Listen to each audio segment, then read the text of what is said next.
Praise the Lord. Greetings to all in the name of our Lord and Savior Jesus Christ. Today's Bible verse, Psalms 126 verse 5.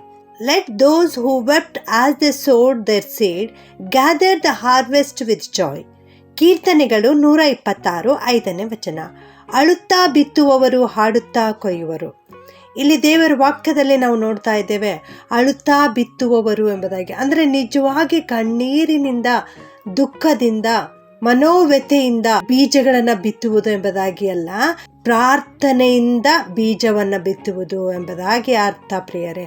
ಹೌದು, ಅಳುತ್ತಾ ಬಿತ್ತುವವರು ಅಂದರೆ ಕಣ್ಣೀರಿನಿಂದ ಪ್ರಾರ್ಥನೆ ಮಾಡಿ ಬೀಜವನ್ನು ಬಿತ್ತುವುದಾದರೆ ಅವರು ಹರ್ಷಿಸುತ್ತಾ, ಹಾಡುತ್ತಾ, ಕೊಂಡಾಡುತ್ತಾ ಕೊಯ್ಯುವರು ಎಂಬುದಾಗಿ ಇಂದಿನ ವಾಕ್ಯದ ಅರ್ಥವಾಗಿದೆ ಪ್ರಿಯರೇ. ಸಾಮಾನ್ಯವಾಗಿ ಜನರು ಹಾಡುತ್ತಾ, ಹರ್ಷಿಸುತ್ತಾ ಕೊಯ್ದು ತಮ್ಮ ಕಣಜಗಳನ್ನು ತುಂಬಿಸಿಟ್ಟುಕೊಳ್ಳಲು ಅಪೇಕ್ಷಿಸ್ತಾರೆ. ಆದರೆ ಕಣ್ಣೀರಿನಿಂದ ಬಿತ್ತಲಿಕ್ಕೆ ಅವರು ಅಪೇಕ್ಷಿಸುವುದಿಲ್ಲ. ಕೆಲವರು ದೊಡ್ಡ ದೊಡ್ಡ ಸಾಧನೆಗಳನ್ನು, ಮಹತ್ಕಾರ್ಯಗಳನ್ನು ಮಾಡಲು ಬಯಸುವುದುಂಟು. ಆದರೆ ಅದಕ್ಕಾಗಿ ದೇವರ ಸನ್ನಿಧಾನದಲ್ಲಿ ಕುಳಿತು ದೈವಿಕ ಆಲೋಚನೆಗಳನ್ನು, ವಾಗ್ದಾನಗಳನ್ನು ಪಡೆದುಕೊಳ್ಳಲು ಬಯಸುವುದಿಲ್ಲ. ನ್ಯಾಯಸ್ಥಾಪಕನಾದ ಗಿದ್ಯೋನನ ಕಾಲದಲ್ಲಿ ನಾವು ನೋಡುತ್ತೇವೆ. ನ್ಯಾಯಸ್ಥಾಪಕರು 6ನೇ ಅಧ್ಯಾಯ 3 ಮತ್ತು 4ನೇ ವಚನದಲ್ಲಿ, ಇಸ್ರಾಯೇಲರು ಬೀಜ ಬಿತ್ತಿದ ತರುವಾಯ ಮಿದ್ಯಾನ್ಯರು, ಅಮಾಲೇಕ್ಯರು, ಮೂಡಣ ದೇಶದವರು ಇವರಿಗೆ ವಿರೋಧವಾಗಿ ದಂಡೆತ್ತಿ ಬಂದು ಇಳುಕೊಂಡು ಭೂಮಿಯ ಹುಟ್ಟುವಳಿಗಳನ್ನೆಲ್ಲ ಹಾಳು ಮಾಡಿದ್ದರಿಂದ ಅವರಿಗೆ ದವಸ ಧಾನ್ಯಗಳು ಇರಲಿಲ್ಲ ಎಂಬುದಾಗಿ. ಹೌದು, ಇವರು ಬೀಜ ಬಿತ್ತಿದರು ಇಸ್ರಾಯೇಲರು, ಆದರೆ ಕಣ್ಣೀರಿನಿಂದ, ಪ್ರಾರ್ಥನೆಯಿಂದ, ದೈವಿಕ ಆಲೋಚನೆಗಳಿಂದ ಬೀಜ ಬಿತ್ತಲಿಲ್ಲ. ಆದದರಿಂದ ಮಿದ್ಯಾನ್ಯರು, ಅಮಾಲೇಕ್ಯರು ಬಂದು ರಾಶಿ ಮಾಡಿಕೊಂಡು ಕೊಯ್ದುಕೊಂಡು ಹೋಗುತ್ತಿದ್ದರು ಎಂಬುದಾಗಿ ಇಲ್ಲಿ ದೇವರ ವಾಕ್ಯದಲ್ಲಿ ನೋಡುತ್ತೇವೆ.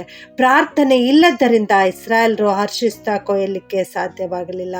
ನಿಮಗೆ ಒಂದು ವೇಳೆ ಪ್ರಾರ್ಥನೆ ಇಲ್ಲದಿದ್ದರೆ, ನಿಮ್ಮ ಜೀವಿತದಲ್ಲಿ ಪ್ರಾರ್ಥನೆ ಮಾಡುತ್ತಾ ಇಲ್ಲವೆಂದರೆ ನಿಮ್ಮ ಪ್ರಯತ್ನಗಳೆಲ್ಲವೂ ವ್ಯರ್ಥವಾಗುತ್ತವೆ ಪ್ರಿಯರೇ. ಮೊಂಡು ಕೊಡಲಿಯ ಬಾಯಿ ಮೊನೆ ಮಾಡದಿದ್ದರೆ ಹೆಚ್ಚು ಬಲವನ್ನು ಪ್ರಯೋಗಿಸಬೇಕಲ್ಲವೇ? ಕೆಲವರು ಬೆಳಿಗ್ಗೆ ಎದ್ದ ಕೂಡಲೇ ಅನೇಕ ಕಾರ್ಯಗಳನ್ನು ವ್ಯವಸ್ಥೆ ಮಾಡುವರು, ಆದರೆ ಪ್ರಾರ್ಥಿಸಲಾರರು. ಅದನ್ನು ಮಾಡಬೇಕು, ಇದನ್ನು ಮಾಡಬೇಕು ಎಂದು ಅವಸರ ಪಡುವರು. ಎಷ್ಟೇ ಓಡಿ ಓಡಿ ದುಡಿದರೂ ಸೋಲನ್ನು, ಬಳಲುವಿಕೆಯನ್ನು ಮಾತ್ರ ಕಾಣುವರೇ ಹೊರತು ಗೆಲುವನ್ನು ಕಾಣುವುದಿಲ್ಲ. ಇದಕ್ಕೆ ಕಾರಣ ಅವರು ಪ್ರಾರ್ಥಿಸದೆ ತಮ್ಮ ಕೆಲಸವನ್ನು ಪ್ರಾರಂಭಿಸಿದ್ದೇ ಆಗಿದೆ. ಅಧಿಕ ಕೆಲಸವಿರುವ ಕಾರಣದಿಂದ ನಿಮ್ಮ ಪ್ರಾರ್ಥನೆಯ ಸಮಯವನ್ನು ಎಂದಿಗೂ ಕಡಿಮೆ ಮಾಡಬೇಡಿರಿ. ಒಂದು ವೇಳೆ ಅಧಿಕ ಕೆಲಸ ಇರುವುದಾದರೆ ಅದಕ್ಕಿಂತಲೂ ಹೆಚ್ಚಾಗಿ ಪ್ರಾರ್ಥನೆಯನ್ನು ಮಾಡಿರಿ, ಕಣ್ಣೀರಿನಿಂದ ಪ್ರಾರ್ಥನೆಯನ್ನು ಮಾಡಿರಿ. ಆಗ ನೀವು ಸಂತೋಷವನ್ನು ಅನುಭವಿಸಲಿಕ್ಕೆ ಸಾಧ್ಯವಾಗುತ್ತದೆ ಪ್ರಿಯರೇ. ನನ್ನ ಪ್ರಿಯ ದೇವ ಮಕ್ಕಳೇ, ನೀವು ನಂಬಿಕೆ ಬೀಜಗಳನ್ನು ಬಿತ್ತುವುದಾದರೆ ನಂಬಿಕೆಯೊಂದಿಗೆ ಕೊಯ್ಯಲಿಕ್ಕೂ ಸಾಧ್ಯ ಉಂಟಾಗುತ್ತದೆ. ಕಣ್ಣೀರಿನಿಂದ ನೀವು ಪ್ರಾರ್ಥಿಸುವುದಾದರೆ ಕರ್ತನು ನಿಮ್ಮ ಹೃದಯದ ಬಯಕೆಗಳನ್ನೆಲ್ಲ ನೆರವೇರಿಸುವನು. ನಿಮ್ಮ ಕಾರ್ಯಗಳೆಲ್ಲವೂ ಸುಲಭವಾಗಿ ಮುಗಿಯುವುದು. ಕರ್ತನು ನಿಮಗಾಗಿ ಹಾದಿಗಳನ್ನು ಸಿದ್ಧಪಡಿಸುವನು. ಅಳುತ್ತಾ ಬಿತ್ತುವವರು ಹಾಡುತ್ತಾ ಕೊಯ್ಯುವರು. ಪ್ರಾರ್ಥನೆ ಮಾಡಿಕೊಳ್ಳೋಣ. ಪ್ರೀತಿಯ ಪರಲೋಕದ ತಂದೆಯೇ, ನಿನಗೆ ಸ್ತೋತ್ರ ಉಂಟಾಗಲಿ ದೇವ. ಇಂದು ನೀವು ಕೊಟ್ಟಿರುವ ವಾಕ್ಯಕ್ಕೋಸ್ಕರ ಸ್ತೋತ್ರಪ್ಪ. ಅಳುತ್ತಾ ಬಿತ್ತುವವರು ಹಾಡುತ್ತಾ ಕೊಯ್ಯುವರು ಎನ್ನುವ ವಾಕ್ಯವನ್ನು ಕಲಿಸಿಕೊಟ್ಟಿದ್ದಿ ತಂದೆ, ಅದಕ್ಕಾಗಿ ಸ್ತೋತ್ರ. ಹೌದು ಕರ್ತನೆ, ನಾವು ಅಳುತ್ತಾ ಕಣ್ಣೀರಿನಿಂದ ನಿನ್ನ ಪಾದದ ಸನ್ನಿಧಾನದಲ್ಲಿ ಬಂದು ಬೇಡಿಕೊಳ್ಳುವಾಗ ನೀನು ಯಾವತ್ತಿಗೂ ನಮಗೆ ಕೈ ಬಿಡುವುದಿಲ್ಲ, ನಮ್ಮನ್ನು ತೊರೆಯುವುದಿಲ್ಲ ಕರ್ತನೆ. ಯಾವಾಗಲೂ ನೀನು ನಮ್ಮ ಜೊತೆಗಿದ್ದು ನಮಗೆ ಗೆಲುವನ್ನು ಅನುಗ್ರಹಿಸುತ್ತಿ ತಂದೆಯೇ, ಅದಕ್ಕಾಗಿ ನಿನಗೆ ಸ್ತೋತ್ರಪ್ಪ. ಗೆಲುವಿನ ರಹಸ್ಯವನ್ನು ಇವತ್ತು ತಿಳಿಸಿಕೊಟ್ಟಿದ್ದಿ ದೇವರೇ, ಸ್ತೋತ್ರ. ಇಂದಿನಿಂದ ನಾವೆಲ್ಲರೂ ಕಣ್ಣೀರಿನ ಪ್ರಾರ್ಥನೆಯನ್ನು ಮಾಡಲಿಕ್ಕಾಗುವಂತೆ ಸಹಾಯ ಮಾಡು.